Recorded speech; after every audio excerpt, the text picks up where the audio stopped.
heard God tell me to go to California, I got inspired to create hearts and put fruit on my tree, on my painting. And I had all these different hearts. One of the hearts said, "Tree, you are an amazing human being," because I was in that stage of not feeling amazing, and I believe in faking it until you make it. But one of my hearts was very detailed about my king, is what I called him, and that he was loving, honoring, and cherishing me. He was wealthy. He was fun. We were traveling and enjoying an amazing life together, abundant life. And I was really descriptive about it. So it was not really surprising. It was kind of fun, a little game, when I go to California, and probably 4 weeks after I get there, that fruit shows up. How? I had a friend here in Atlanta that wanted me to meet a guy she knew that owned a business, and I met that guy, and that guy wanted me to meet his friend. And so I met his friend, and when I met his friend was talking like I talk, about manifesting, about our power, about those things that, I secretly talked to Marcus about. And I was like, this is weird. You're a weirdo, but I like you. You're also a lot older than me, but I still like the way you talk. So we could...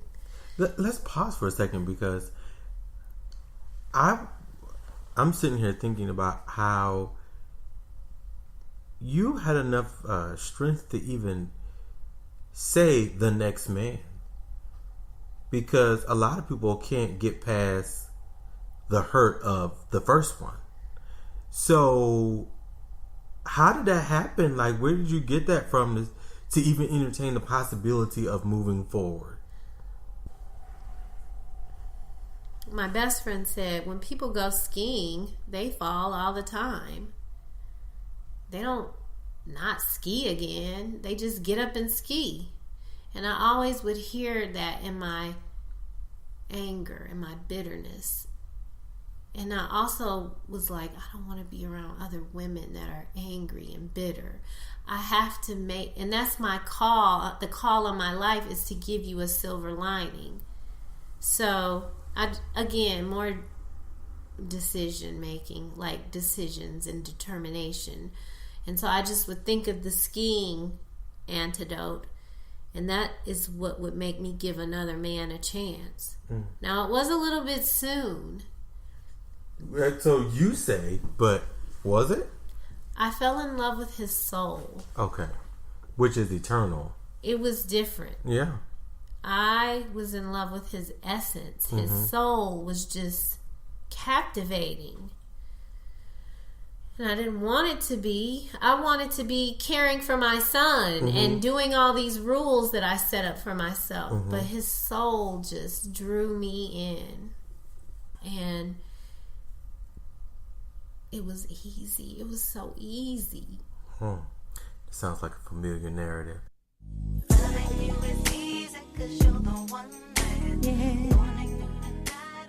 You're listening to Your Soul Care Companion podcast with Marcus and Marion. Join the conversation and follow right now at Your Soul Care Community on Instagram and on Facebook for updates on upcoming events and a regular dose of wisdom, insight, and companion connections.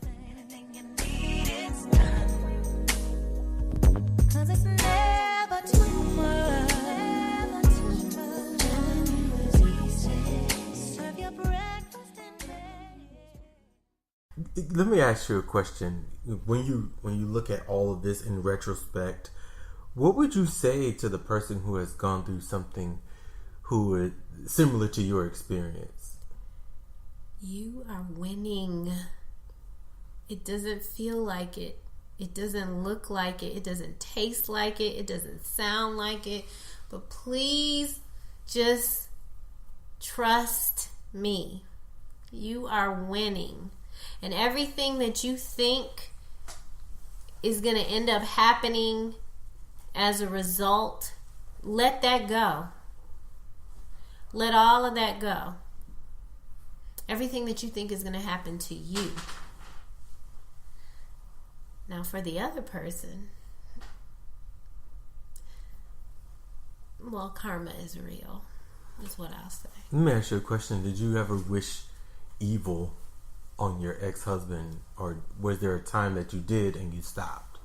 I wished evil on both of them because they deliberately made a decision to uproot a family. 2 families. Yes. If you say that you didn't, you're a liar. You saw Beyonce in the yellow dress. That is a real motherfucking truth. I told you. I'm driving my car into my living room.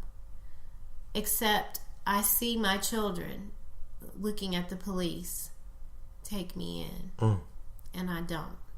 Except I call Marcus, or I call Alvin, or I call Alicia, or I call just whoever would listen. Because there's a period where you feel like everyone's tired of hearing that shit.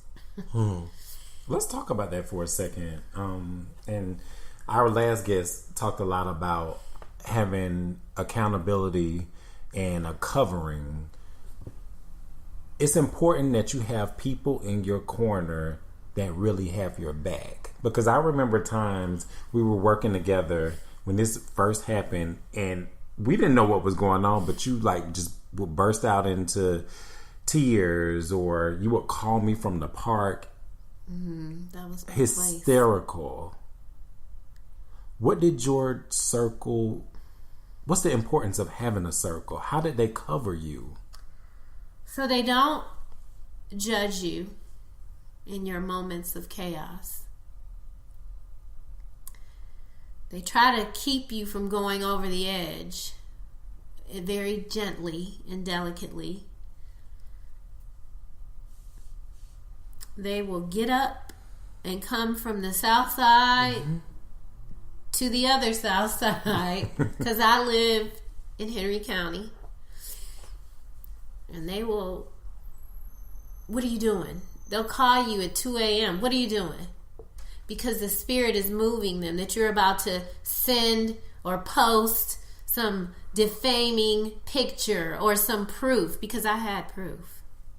Well, I had proof. I had to have proof. That's where the funding comes in. Sidebar. So I had proof. You had the receipts. But I had friends who stopped me. It is horrible. Social media is horrible in 2017, 18, 16, 15, because my children can see a woman online posting about a marriage to people that don't know how that marriage came to be. Mommy, daddy's married. Did you know daddy got married this weekend? I saw it on Facebook. He did not tell me. Well, I'm in California by then, so I'm not going to drive the car. But these are the kinds of things that we have endured. This woman's parents are preachers. Easy for me to gain access. I can go into church and act like a fool in the AME church and out you. They're well-known preachers. That did not stop her. I say her. We love to blame the woman. It's really both of them. Let me say this. As we record this interview, this is the first time that Trei has been back in Atlanta since all of this transpired. And today, she brought her son back with her. So this was the first time that you had to see your ex-husband. Let's talk about those emotions. I feel sad for him. He is not whole, but it is complete with me that he did his due diligence. He did me a favor. So this goes back to what you said at the beginning of the interview. This is not happening to you. This is happening for you. It's happening for him too. Because we all are getting a lesson. He is not a bad person. He is the person that he is at this time in his journey. My children wonder, why couldn't he treat you like my current boyfriend treats me? Why couldn't he do that for you? Because we cannot do things that we are not equipped to do. If I say, Marion, give me $1 million right now. Tree, I don't have it. Tree, I don't have it. How can I be angry at you? You don't have it. He had what he had and did what he was able to do. And any other expectation that you have of a person to do more than that, it's not fair. It's not fair. He's a good person, and he has what he has. And he is hurting, is what I saw today. Initially unable to really look at me, but what I know is that I have to look at him, and then he will follow. I don't have anything to be ashamed of. Is it safe to say that you've forgiven him? He is completely forgiven. But please know that forgiveness does not mean that we kiki. No. We don't kiki. We pay the funds on time.